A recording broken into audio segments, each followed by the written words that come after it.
Everyone, my self Sandeep sir. Issue of shares का second video करेंगे आज। इसमें मैंने क्या पढ़ाना है आपको, इसमें अपन समझेंगे शेयर्स का मतलब, शेयर्स का नेचर, इक्विटी शेयर्स क्या होते हैं, प्रेफरेंस शेयर्स क्या होते हैं, इनमें कौन कौन से डिफरेंसेस कर सकते हैं हम, और 8 टाइप्स के प्रेफरेंस शेयर्स। डन, चलो पढ़ाई स्टार्ट करते हैं। अब आज की क्लास स्टार्ट करें। पहले अपन समझेंगे शेयर्स का मीनिंग। शेयर्स का मतलब क्या है? एक कंपनी अपने टोटल कैपिटल को स्मॉल स्मॉल यूनिट्स में डिवाइड करती है and each unit is called share. इसका मतलब मानो आप कि एक कंपनी का टोटल कैपिटल है 50 लाख, तो वो क्या करेगी, लोगों को ये बोलेगी कि हमें टोटल कैपिटल चाहिए आप लोगों से 50 लाख रुपीस हमें चाहिए। हम एक शेयर बेचेंगे ₹10 का। Value of 1 share will be only ₹10। तो इसका मतलब नंबर ऑफ शेयर्स जो कंपनी बेचने आई है वो कितना हुआ, 50 लाख ऑब्वियसली डिवाइडेड बाय 10, यानी ये कंपनी 5 लाख शेयर्स बेचने आई है। 5 लाख शेयर्स पब्लिक के लिए लाई है और कह रही है जिसको भी इसमें से जितने खरीदने हैं खरीद सकता है, बदले में सिर्फ 10 रुपीज ईच देना है। तो इसका मतलब डिवाइडिंग, लर्न करो मेरे साथ, dividing total capital of a company into small units,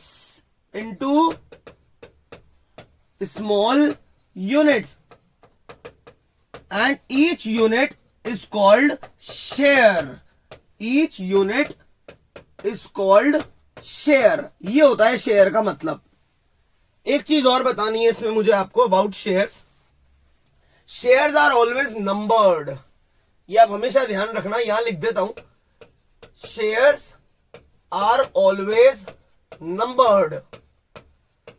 जैसे हम सिनेमा हॉल में मूवी देखने जाते हैं तो हमारे टिकट का नंबर होता है ना, ताकि हम पहचान सके अब कि हमको कहां बैठना है। वैसे ही शेयर्स की नंबरिंग की जाती है, 1 2 3 अलग अलग क्लासिफिकेशन से, मतलब ताकि लोग आसानी से और कंपनी भी पहचान सके कि ये शेयर किसने खरीदा है। ध्यान रखना, shares are always numbered. Next topic, shares का nature. Shares are treated as movable commodities, as transferable commodities, and also as goods. Shares are treated as goods which can be bought and sold. ये nature में लिखते हैं। Shares का nature क्या माना जाता है? They are movable property, they are transferable, इसका बेचा खरीदना चलता है, and obviously they are treated as goods. ये इसका नेचर है। नेक्स्ट, इसके टाइप्स। कंपनीज एक्ट का सेक्शन 43 ऑफ कंपनीज एक्ट 2013 दो कैटेगरीज में शेयर्स को क्लासिफाई करता है, एक इक्विटी शेयर्स और एक प्रेफरेंस शेयर्स। तो शेयर्स के लिए आपको कितने मैक्सिमम क्वेश्चन बन सकते हैं? शेयर्स का मीनिंग पूछा जा सकता है इस तरीके से, नेचर और इसके टाइप्स। ठीक है, एक बार आप इसका स्क्रीनशॉट ले, अपन फिर आगे पढ़े। नेक्स्ट टॉपिक है कि 2 टाइप के शेयर होते हैं, प्रेफरेंस शेयर्स और इक्विटी शेयर्स।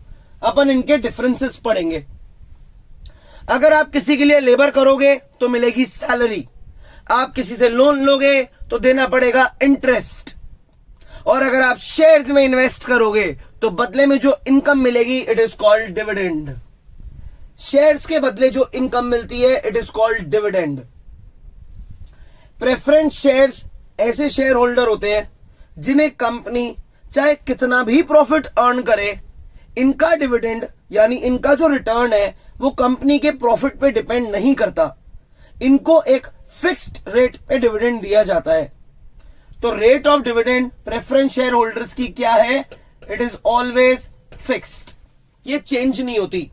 जैसे बैंक से अपन ने लोन लिया और रेट ऑफ इंटरेस्ट है 10%, फिक्स है ना, वैसे ही प्रेफरेंस शेयर्स कि रेट ऑफ डिविडेंड है फिक्स्ड, लेकिन इक्विटी शेयर होल्डर जो कंपनी के असली मालिक माने जाते हैं, इनकी dividend rate is not fixed, it depends on profits of company. हर साल इक्विटी शेयर होल्डर्स को अलग अलग रेट पे डिविडेंड दिया जाता है, क्योंकि इक्विटी शेयर होल्डर्स कंपनी के असली मालिक है। तो अगर आपके पापा जैसे कोई दुकान चलाते हैं, कोई बिजनेस करते हैं, तो पापा बिजनेस के ओनर है, उनकी क्या इनकम फिक्स है? नहीं ना, ज्यादा भी हो सकती है, कम भी हो सकती है। It all depends on profits of the company. ये डिफरेंस है इनमें। पहला, अरियर ऑफ डिविडेंड। अरियर का मतलब होता है ड्यू डिविडेंड। अगर बाई चांस एक साल प्रेफरेंस शेयर होल्डर्स को डिविडेंड नहीं मिला, दूसरे साल भी नहीं मिला, और तीसरे साल कंपनी ने बहुत पैसा कमाया, तो क्या ये तीनों साल का डिविडेंड प्रेफरेंस शेयर होल्डर्स को एक साथ दिया जा सकता है? यानी इनका डिविडेंड अक्यूमुलेट हो सकता है क्या, कि भाई टोटल एक साथ दे देंगे हम आपको 3 साल का? तो बोलना yes. Preference shares total 8 types के होते हैं, जो अपन अभी इस टॉपिक के बाद पढ़ेंगे। उसकी पहली वैरायटी ही है क्यूमुलेटिव प्रेफरेंस शेयर्स। तो अगर आपने किसी कंपनी के क्यूमुलेटिव प्रेफरेंस शेयर्स खरीदे हैं तो आपके मजे हो गए। अगर आपको इस साल डिविडेंड नहीं मिला और नेक्स्ट ईयर भी नहीं मिला, और नेक्स्ट ईयर एक साथ कंपनी चाहे तो तीनों साल का एक साथ दे सकती है। डिविडेंड का अरियर अक्यूमुलेट होकर आपको एक साथ मिल जाएगा। इक्विटी शेयर्स में इसके आगे हम लिखेंगे नॉट पॉसिबल। क्यों? क्योंकि ये कंपनी के असली मालिक हैं। तो अगर एक साल डिविडेंड नहीं मिला, दूसरे साल नहीं मिला, तो तीसरे साल सिर्फ थर्ड ईयर से ही रिलेटेड मिलेगा, पहले का भूल जाओ। Next, preferential right. Preferential right का मतलब होता है पहले। पहले किसका अधिकार है? पहला अधिकार, ये होता है इसका मतलब फर्स्ट राइट। पहले किसे मिलेगा? प्रेफरेंशियल राइट यानी पहले कैसे मिलेगा? पहले किसे मिलेगा डिविडेंड? पहले किसे डिविडेंड दे, इनको या उनको? ऑब्वियसली इन्हें। First preference dividend is given. सबसे पहले हम प्रेफरेंस शेयर होल्डर को डिविडेंड देते हैं, तो इनकी प्रेफरेंशियल राइट क्या है? इन्हें पहले डिविडेंड दिया जाता है और इन्हें बाद में। इन्हें बाद में मतलब एक तरीके से बिल्कुल लास्ट में इनको पैसा मिलता है, एकदम लास्ट में इनको इनका डिविडेंड दिया जाएगा। कंपनी अपने सारे खर्चे पे करेगी, उसके बाद इनको डिविडेंड देगी फर्स्ट, और फिर इन्हें देगी। वो preferential right as to payment of capital. यानी मान लो अगर कंपनी हो रही है बंद, कंपनी बंद हो रही है, तो प्रेफरेंशियल राइट यानी पहले किसका पैसा चुकाया जाएगा? ऑब्वियसली इनका। यानी पहले इनका पैसा चुकाओ, पहले इनका पैसा चुकाओ। डिविडेंड भी इन्हें पहले दो और पैसा भी इनको पहले दो, अगर कंपनी बंद हो रही है उस दिन तो। और ऑब्वियसली इन्हें बाद में। यानी ऑब्वियसली इक्विटी शेयर होल्डर को एकदम लास्ट में पैसा चुकाया जाएगा। Voting rights. क्या इन्हें कोई वोटिंग राइट्स है? बस अब यही तो मात खा गई है। नो। क्या इन्हें वोटिंग राइट्स है कंपनी की डिसीजन मेकिंग में? Yes. Right to participate in management. क्या इन्हें मैनेजमेंट में पार्ट लेने का अधिकार है? नो। क्यों भाई साहब, पेमेंट तो हर चीज का पहले चाहिए, बल्कि डूबा हुआ अटका हुआ डिविडेंड भी एक साथ चाहिए, तो आपको मालिकाना हक नहीं दे सकते, आप मैनेजमेंट में पार्ट नहीं ले सकते। ये ऑब्वियसली लेंगे। क्लियर? तो शेयर्स के हमने क्या सीखा? हमने प्रेफरेंस और इक्विटी के बीच में डिफरेंस सीख लिया, और हमें यह पता लग गया शेयर होल्डर्स को अपने इन्वेस्टमेंट के बदले जो इनकम मिलती है, it is called dividend. Dividend company के लिए चार्ज नहीं होता है। डिविडेंड डिपेंड करता है प्रॉफिट्स पे। अगर प्रॉफिट्स होंगे तो पहले इनको दिया जाएगा एक फिक्स रेट पे, और उसके बाद इनको दिया जाएगा। ठीक है, चलो एक बार आप चाहो तो बच्चों इसका स्क्रीनशॉट ले लो। नेक्स्ट टॉपिक है types of preference shares. Total 8 type के प्रेफरेंस शेयर्स होते हैं। पहला है क्यूमुलेटिव प्रेफरेंस शेयर्स। क्यूमुलेटिव का मतलब ये होता है कि अगर बाय चांस एक कंपनी ने 8% ₹1,00,000 के प्रेफरेंस शेयर्स इशू कर रखे हैं, मान लो ये बाजार में एक आदमी को 1,00,000 रुपए के प्रेफरेंस शेयर्स बेच रखे हैं, डिविडेंड की रेट है 8%, तो इसका एक साल का डिविडेंड कितना बना? 1,00,000 का 8% हुआ 8,000। कंपनी इस साल, मानो ईयर है 2014, इस ईयर ये डिविडेंड कंपनी नहीं दे पा रही, नेक्स्ट ईयर का डिविडेंड है 8,000, ईयर है 2015, इस साल भी कंपनी डिविडेंड नहीं दे पा रही, लेकिन इस बंदे ने कंपनी के अगर क्यूमुलेटिव प्रेफरेंस शेयर्स ले रखे हैं और अगर थर्ड ईयर आया मानो 2016 और इस साल कंपनी के जो प्रॉफिट्स हैं वो बहुत ज्यादा हैं, तो ये बंदे के चेहरे पे बहुत बड़ी स्माइल आने वाली है, क्योंकि इसे इस साल एक साथ 24,000 मिलने वाले हैं। पिछले साल 8 नहीं मिले, उससे पिछले भी, मतलब ये 2 साल कंटिन्यू से 8,000 मिलने थे, 1,00,000 का 8% 8,000 है, दोनों साल ही नहीं मिले, तो कोई बात नहीं, आपने लिया ही क्यूमुलेटिव प्रेफरेंस शेयर है। थर्ड ईयर जब कंपनी अगर बहुत पैसा कमाएगी तो आपको टोटल एक साथ दे देगी। आपका जो डिविडेंड इकट्ठा हुआ है, जिसे अपन बोलते हैं arrear of dividend, arrear of dividend, वो होता रहेगा accumulate, arrear of dividend accumulate होता रहेगा, यानी हम उसे ऐड करते रहेंगे, कंपनी अपने बिल में ऐड करती रहेगी, कंपनी याद रखेगी कि एक दिन इसको ये एक साथ देना है। अब एक चीज, ईयर 2014 और 15 में बहुत इंपॉर्टेंट चीज है, जब कंपनी ने ये 2 डिविडेंड, ये वाले डिविडेंड इस शेयर होल्डर को नहीं दिया, तो कंपनी ऐसी चीज को कहां दिखाती है, यानी ये जो ड्यू डिविडेंड है, अरियर ऑफ डिविडेंड, इसको कंपनी कहां शो करती है? कंपनी इसे शो करती है अंडर दी हेडिंग, बहुत इंपॉर्टेंट चीज है, under the heading commitments and contingent liability. ध्यान से पढ़ना भाई, कंपनी इसे कंपनी की कमिटमेंट एंड कंटिजेंट लायबिलिटी की हेडिंग के अंदर में लिखती है।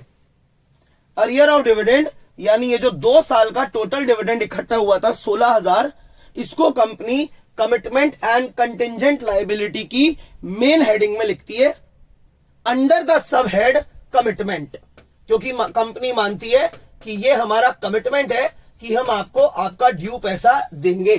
तो अगर आ जाए कभी कि क्यूमुलेटिव प्रेफरेंस शेयर्स का ये अरियर ऑफ डिविडेंड कहां लिखा जाता है? Under the heading commitment and contingent liability, under the sub heading commitment. Next, अगर आपने नॉन क्यूमुलेटिव प्रेफरेंस शेयर लिया है तो भाई साहब आपका मुंह उतरेगा, क्योंकि आपके पास कोई ऐसी स्पेशल फैसिलिटी नहीं है। 8,000 अगर उस समय नहीं मिले भूल जाओ, अगले बार 8,000 नहीं मिले भूल जाओ, जब तीसरे साल कंपनी पैसा कमाएगी तो आपको सिर्फ कितना देगी? 8,000, तो आपका मुंह उतरेगा, कोई डिविडेंड आपका अक्यूमुलेट नहीं हो सकता। तो क्यूमुलेटिव एक साथ मिल जाएगा, घबराओ मत, खुश रहो। नॉन क्यूमुलेटिव पहले का अगर नहीं मिला है भूल जाओ, नहीं मिलेगा कभी भी। अब 2 टाइप हो गए, आप स्क्रीनशॉट ले लो बच्चों। नेक्स्ट है पार्टिसिपेटिंग प्रेफरेंस शेयर और non participating preference share. Time waste होता है इसीलिए मैंने पहले थोड़ा बहुत लिख दिया, मैं एक बार इसको ढंग से समझा देता हूं आपको।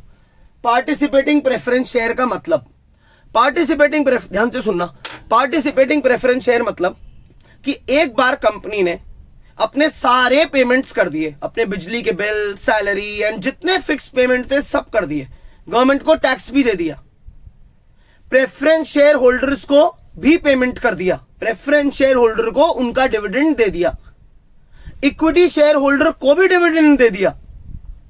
इसके बाद भी कंपनी के पास कुछ एक्स्ट्रा सरप्लस मनी बचा है, कमाई बची है अभी भी, इस साल खूब पैसा कमाया मानो कंपनी ने, सारे पेमेंट कर दिए, उसके बाद भी पैसा बच गया।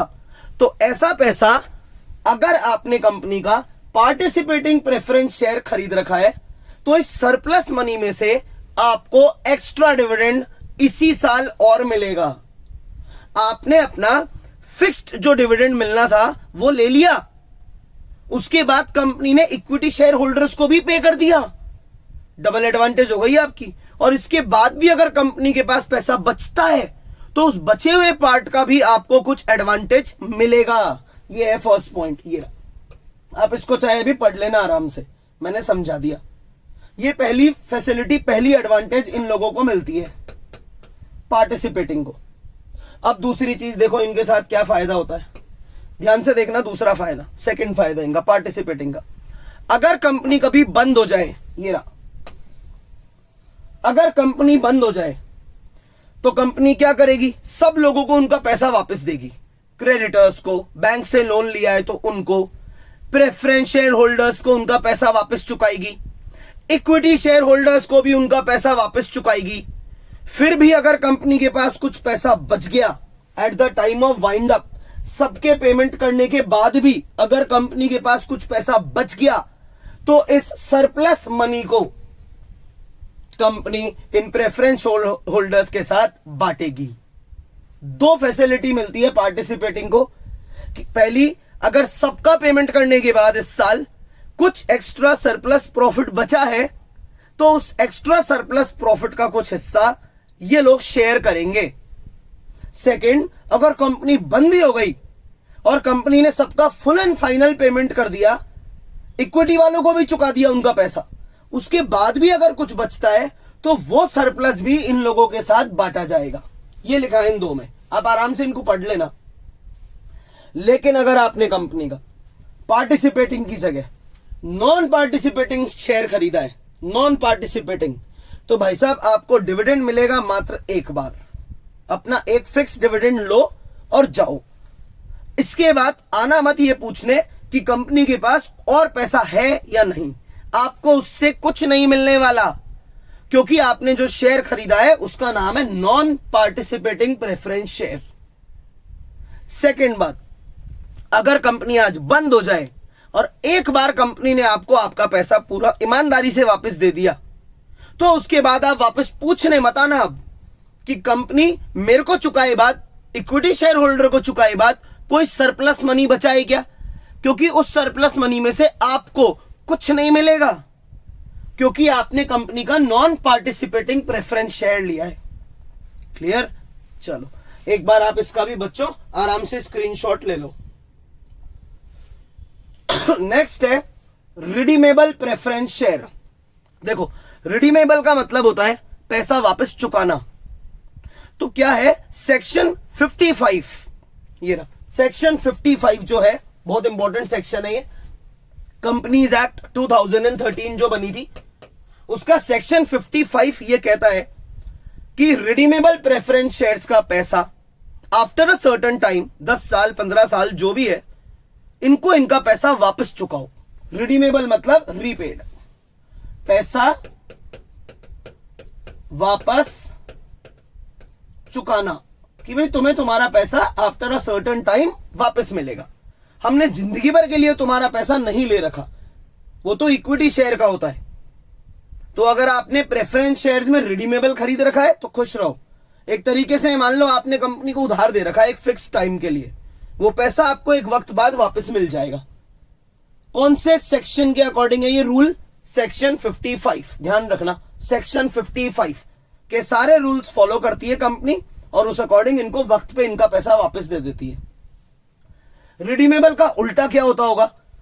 इररिडीमेबल। इररिडीमेबल मतलब भूल जाओ, तुम्हें तुम्हारा पैसा वापस नहीं मिलेगा। कंपनी ने एक बार अगर तुम्हारा पैसा ले लिया तो कंपनी तुम्हें अब रीपे नहीं करेगी, बैठ के डिविडेंड खाओ। लेकिन इंडिया में इसको लेके एक स्ट्रिक्टनेस है। इंडिया का सेक्शन 55 ये कहता है कि एक कंपनी ने जिस दिन शेयर होल्डर को शेयर पहली बार बेचा था उस डेट से मैक्सिमम 20 साल तक कंपनी उस बंदे का पैसा यूज कर सकती है। बस 20 साल मैक्सिमम लिमिट है। 20 साल बाद कंपनी को उसको उसका पैसा चुकाना ही पड़ेगा। इसलिए इंडिया में ज्यादा रिडीमेबल प्रेफरेंस शेयर्स हैं। इररिडीमेबल सिर्फ पढ़ने के लिए है। इररिडीमेबल का मतलब ही यही है ना, no refund until company gets closed, कि भैया जिस दिन कंपनी बंद होगी उस दिन आ जाना पैसे लेने, बाकी हम लाइफ टाइम आपका पैसा वापस देंगे ही नहीं। वो इररिडीमेबल है। लेकिन सेक्शन 55 के अनुसार इंडिया में ऐसा नहीं है। इंडिया में एक लिमिट तय करी गई है, मैक्सिमम 20 इयर्स, कि 20 साल के अंदर अंदर शेयर होल्डर को उसका पैसा वापस दे देना। इसलिए इंडिया में ये वैरायटी कम है और ये ज्यादा है। एक बार आप इसका भी लो स्क्रीनशॉट ले, ठीक है, पढ़ने में इजी हो जाएगा एग्जाम में। लास्ट, कन्वर्टेबल प्रेफरेंस शेयर, नाम ही कन्वर्टेबल है। इसका मतलब अगर शेयर होल्डर की इच्छा है तो वो अपने प्रेफरेंस शेयर्स को कन्वर्ट कर सकता है इक्विटी शेयर में। कंपनी से जुड़े रहो, अपने प्रेफरेंस शेयर रख जाओ और बदले में उसी उतने अमाउंट के इक्विटी शेयर ले जाओ। लेकिन कब है ये? एट देयर ऑप्शन, यानी इफ दे विश टू, अगर इनकी इच्छा है तो। कोई जबरदस्ती नहीं है, लेकिन उसके लिए इनको शुरुआत में ही कन्वर्टेबल प्रेफरेंस शेयर खरीदना पड़ेगा। और अगर गलती से इन्होंने खरीद लिया नॉन कन्वर्टेबल प्रेफरेंस शेयर, तो ये तो नॉन कन्वर्टेबल है, नो कन्वर्जन इज अलाउड, यानी आपने सिंपल प्रेफरेंस शेयर्स खरीदे। देखो मेरे को तो लर्न हो गए 8 टाइप्स के preference share. Cumulative, non cumulative. Cumulative वो थे जिनको एक साथ सारा टोटल डिविडेंड एक साथ एक दिन मिल जाएगा। इस साल नहीं मिला, इस साल नहीं मिला तो क्यों डर रहे हो, तीसरे साल एक साथ मिल जाएगा, वो थे क्यूमुलेटिव। जिन्हें पिछला बकाया डिविडेंड कभी नहीं मिलेगा अब, वो है नॉन क्यूमुलेटिव। नेक्स्ट था पार्टिसिपेटिंग। पार्टिसिपेटिंग अमेजिंग टॉपिक था। पार्टिसिपेटिंग मतलब अगर आपने मेरा पार्टिसिपेटिंग प्रेफरेंस शेयर ले रखा है और आपको एक बार मेरा डिविडेंड मिल गया, आप मेरी तरफ से डिविडेंड मिल गया, तो चिंता मत करो। अगर मैंने आपके बाद इक्विटी शेयर होल्डर को भी पे कर दिया और उसके बाद भी अगर मेरे पास कुछ एक्स्ट्रा मनी है, तो उस एक्स्ट्रा मनी को आप मेरे साथ एंजॉय करो, मैं आपको और डिविडेंड दूंगा। दूसरी बात, पार्टिसिपेटिंग में अगर मेरी कंपनी बंद हो रही है और मैंने आपको पेमेंट दे दिया, एक बार आप प्रेफरेंस शेयर्स हो ना, आपको पेमेंट दे दिया, फिर इक्विटी को भी दे दिया, सबको पेमेंट दे दिया, उसके बाद भी अगर मेरे पास कुछ मनी बचता है तो उस एक्स्ट्रा मनी का भी मैं आपको एडवांटेज दूंगा। ये था पार्टिसिपेटिंग। जब ऐसा कोई एडवांटेज नहीं मिलेगा, भाई एक बार डिविडेंड ले लो और एक ही बार आपको कंपनी पैसा चुकाएगी जिस दिन कंपनी बंद होगी, तो नॉन पार्टिसिपेटिंग। अगर मैं आपका पैसा एक सर्टेन टाइम बाद 8 साल 10 साल 12 साल बाद चुका दूं, it is called redeemable preference share. Redeemable. इसका उल्टा था इररिडीमेबल, कि मैं आपका पैसा जब ही चुकाऊंगा जिस दिन कंपनी बंद होगी। लेकिन इसमें हिंदुस्तान में सेक्शन 55 लगा हुआ है और सेक्शन 55 ये कहता है कि विद इन 20 इयर्स कंपनी को लोगों का पैसा वापस देना ही पड़ेगा प्रेफरेंस शेयर्स का। तो रिडीमेबल हो गया, इररिडीमेबल हो गया। लास्ट ये रहा कन्वर्टेबल। इसमें प्रेफरेंस शेयर अपनी इच्छा से इक्विटी में खुद को कन्वर्ट कर सकते हैं और इसमें नहीं कर सकते। क्लियर? फिर इसके बाद मैंने एक छोटा सा मैच द फॉलोइंग रखा था आपके लिए। आप इसको चाहो तो एक बार फोटो ले और खुद एक बार मैच करो किसको किससे आप मैच करते हो। ये आपका एक छोटा सा होमवर्क है, ठीक है? इसको स्क्रीनशॉट लो, फिर देखते हैं आगे क्या करना है। होप सो बच्चों आपको ये क्लास बहुत इंटरेस्टिंग लगी होगी। वीडियो नंबर 2 में अपन ने ये तीनों टॉपिक अभी कवर किए हैं। तो नेक्स्ट क्या आने वाला है? नेक्स्ट आने वाला है वीडियो 3। इसमें मैं आपको शेयर कैपिटल के सारे टाइप्स क्लियर कर दूंगा। Authorised, issued, subscribe, paid up, called up और सबका गुरु रिजर्व कैपिटल क्या होता है।